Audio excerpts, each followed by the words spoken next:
আসসালামু আলাইকুম। আমরা স্কেচের উপরে কিভাবে স্মার্ট ডাইমেনশন নিব।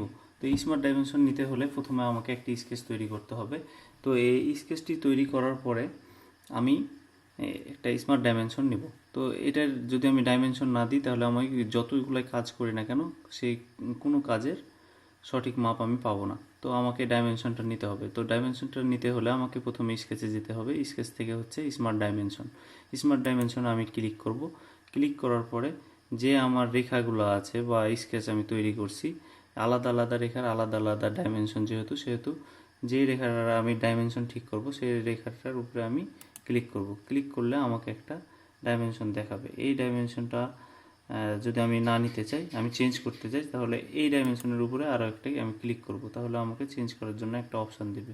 এখানে আমার প্রয়োজন 150 mm। তো আমি 150 mm এখানে লেখার পরে ইন্টার প্রেস করব। তাহলে 150 mm এই সার্কেলটা বা এই স্কেচটি হয়ে যাবে। এভাবে আমাকে স্মার্ট ডাইমেনশনগুলো নিতে হবে।